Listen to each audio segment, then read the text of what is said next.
Hey everyone, welcome to Rationable. Recently, you may have received a message or a video on WhatsApp claiming that cancer is a hoax and is caused by a deficiency of vitamin B17, otherwise called amygdalin or laetrile. Just load up on some B17 and you're cured. It seems a bit too good to be true, and it is.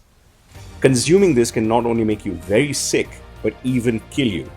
Today, we dig deeper into cancer, almonds, and apricot seeds to see what they are, where this idea came from, and what we can do about it. Let's get into it.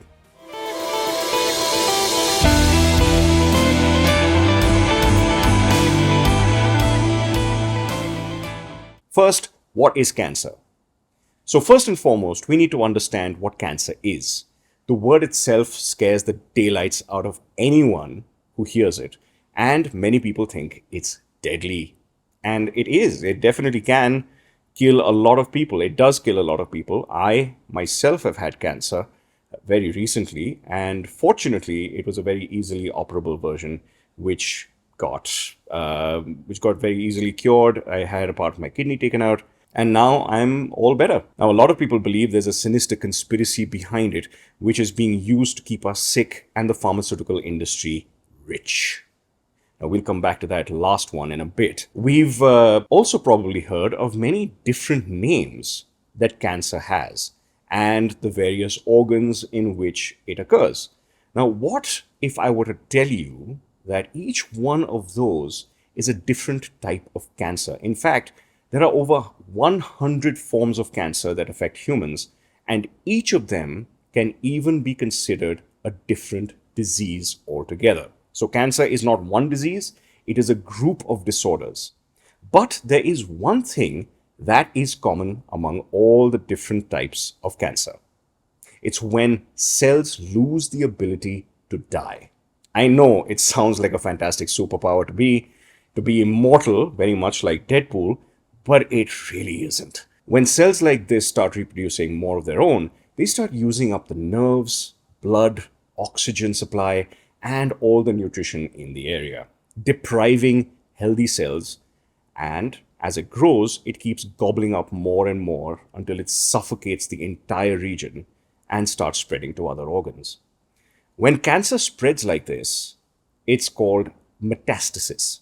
And that's usually one of the last stages, when multiple organs start shutting down and the end draws near. The body, however, doesn't let this go unchecked. Even now, your body has lots of cancerous cells in it that the immune system gets rid of regularly. It's only when they outsmart the immune system that they gain a foothold.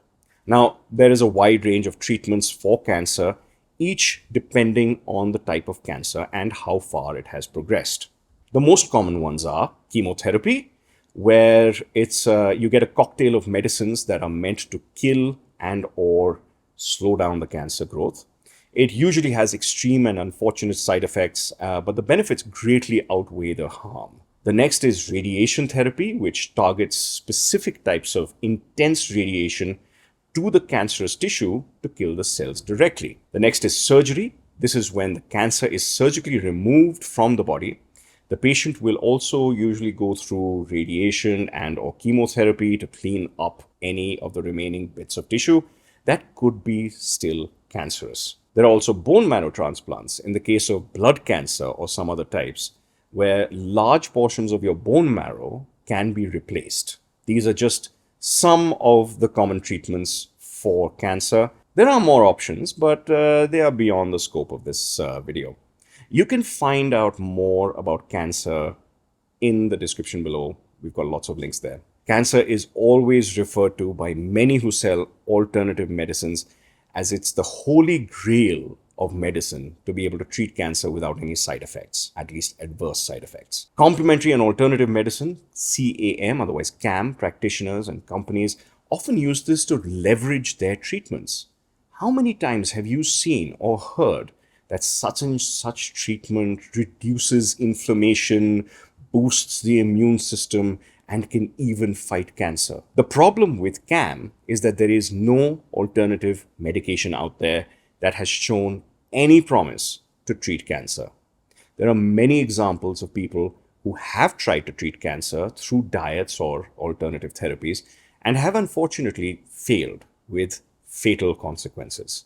It's very sad. Now, vitamin B17, we finally get down to this, what you've been waiting for. Many people are drawn to a message that says a horrible disease or diseases like cancer can be treated by something as simple as apricot pits. Who wants to go through months or even years of grueling cancer treatments like chemotherapy and radiation when a cure could be this simple and so seemingly harmless?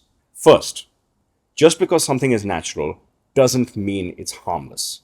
Arsenic is natural but also a poison, as is Botox, which comes from the bacteria that causes botulism, one of the deadliest diseases on the planet.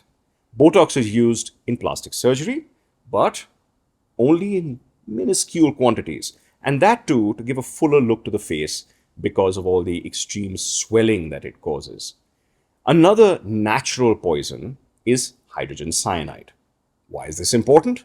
Because when you consume amygdalin in the form of bitter almonds, peach pits, or apple seeds, the process of digestion breaks the amygdalin down to form cyanide. Yes, that's cyanide. That world-renowned poison that every action movie uses to kill people. Haven't we learned from the time that we were absolute children that apple seeds contain enough poison to kill an elephant? It may be exaggerated, but apple seeds are poisonous indeed. That is also the reason why almonds are always soaked or roasted before eating.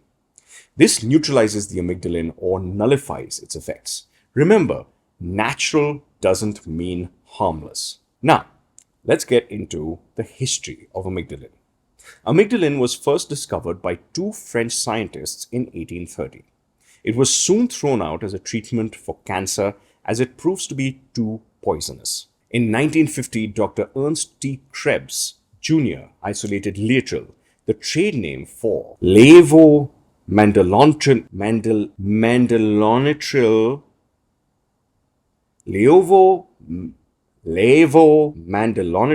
beta glucuronoside. Okay, let's try that again. Levomandelonitril beta glucuronoside. Yeah, Laetrile is easier to pronounce. Do note that this gentleman was neither an actual doctor nor a doctorate. He was given the title of Doctor of Science by an evangelical Christian college called American Christian College. Dr. Benjamin Wilson, MD, a real doctor, in his excellent article on Laetrile, says this so-called college was a small, now defunct Bible college in Tulsa, Oklahoma. The school, founded by evangelist Billy James Hargis, had no science department and lacked authority from Oklahoma to grant any doctoral degrees. The history of amygdalin has other connections to fundamentalist Christianity, which we'll come to a bit later. Dr. Benjamin Wilson describes how Laetrile got turned into vitamin B17. They, Krebs and his institute, claimed that cancer tissues are rich in an enzyme that causes amygdalin to release cyanide, which destroys the cancer cells. According to this theory, non-cancerous tissues are protected from this fate by another enzyme which renders the cyanide harmless. After enforcement agencies began trying to ban Laetrile as a drug, the Krebs claimed that amygdalin is a vitamin, B17, and that cancer is caused by a deficiency of this vitamin. None of these theories are valid. Claims for Laetrile's effectiveness have also shifted. At first, it was claimed to cure cancer. Later, it was claimed to control cancer. When the vitamin theory was developed, it was touted as a cancer preventive.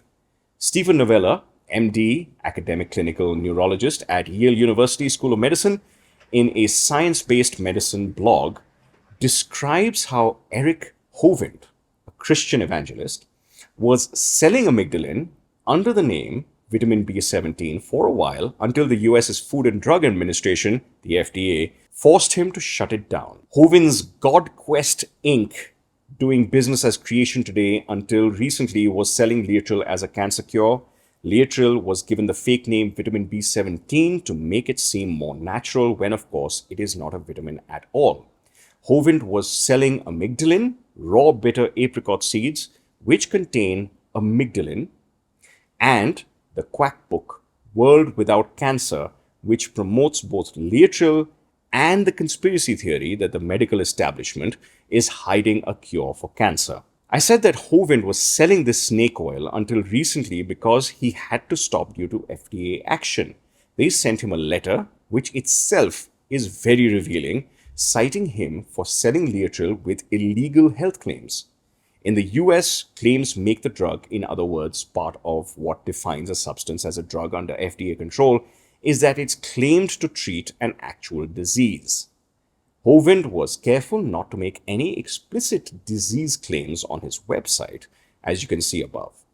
He implies claims, but he never says that Laetrile treats cancer. As you can see, Krebs kept trying to shift the terms of the use of Laetrile, not because he cared whether it worked or not, but rather so he could continue selling it somehow, regardless of how it affects those that take it. This is something that really, really pisses me off. He obviously knew that there was something very wrong about his claims, but he stuck to his story and he kept promoting this snake oil under some guise or another, with not a care about the people who were being poisoned by it.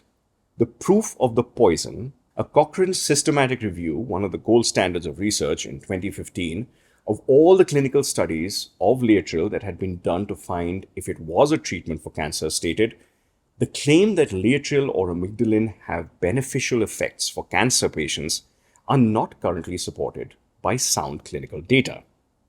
There is a considerable risk of serious adverse effects from cyanide poisoning after Laetrile or amygdalin, especially after oral ingestion.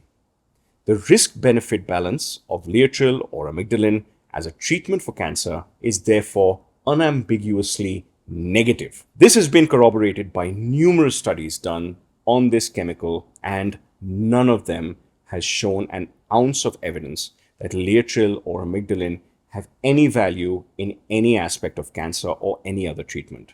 However, the dangers of consuming it have been shown many times. That's why you need to stay as far away from this as possible. Now, despite all of this, the popularity of amygdalin and Laetrile has been growing with the market for alternative medicines. People who are particularly biased towards CAM feel automatically drawn to amygdalin too. However, this whole thing is pure fiction. Amygdalin has never shown any positive effect on anyone for any reason since it was first discovered.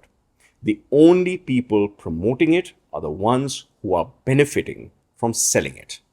Now, you might think that mainstream pharmaceutical companies and doctors are only selling cancer treatments because they are the ones who are benefiting from that.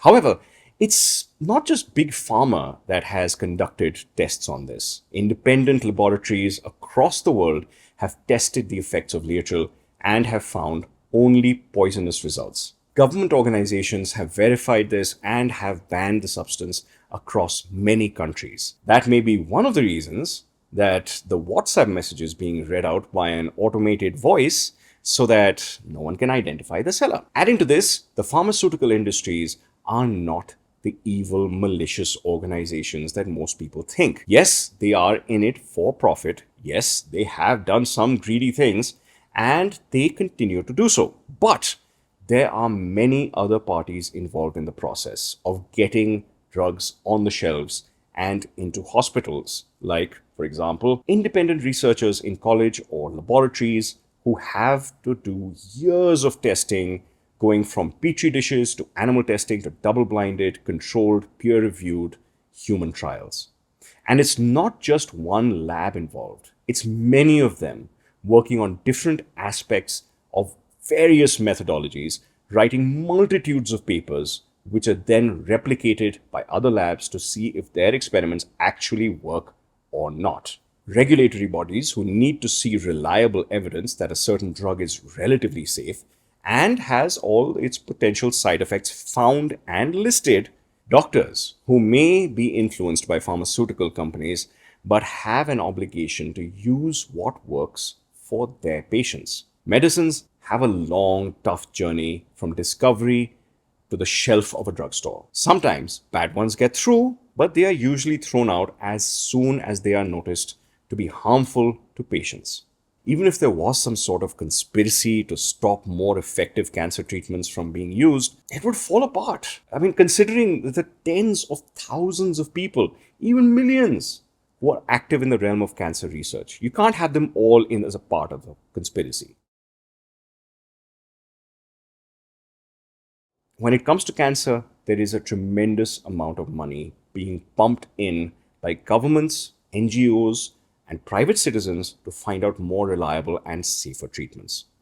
If a lab discovers a safe, side effect free way to cure cancer, it will be tested by other institutes to see if it works.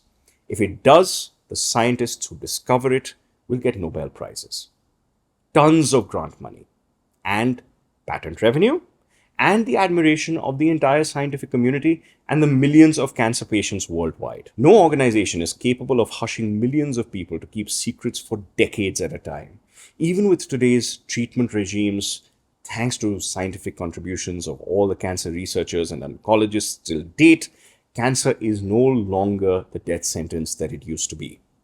There are millions of cancer survivors. I am one of them, living full, healthy lives today. They are a testament to the fact that cancer treatments are already being used and being made more effective with each passing day. So, if you or someone you care about has cancer, there's no need to be scared for your life or to start eating raw almonds, apple seeds, or peach pits or apricot kernels. Modern medicine does work wonders without the need for alternatives. And if you don't have cancer, get screened on a regular basis. That's the most effective way to catch a developing cancer before it grows uncontrollable. Also, eat well and eat healthily. The stronger your body is, the better it can fight the cancers and infections. If you have any questions about this article, do let me know in the comments. Do you think vitamin B17 is legit? What do you feel about alternative medicines? Tell me all of this in the comments. Like this video and subscribe to this channel for more videos like this. And if you want to dig deeper into this topic, check out all the links in the description and go to the article on my website for even more links and a deeper dive into everything about Laetrile and amygdalin and cancer. Read up more, get smarter every day. Stay rational. See you next time. Ernst T. Krebs Jr. isolated Laetrile, the trade name for levomandolantril, the trade name for levoman, the trade name for levomandolantril, mandalonitril, levomandolanot, glucuronoside.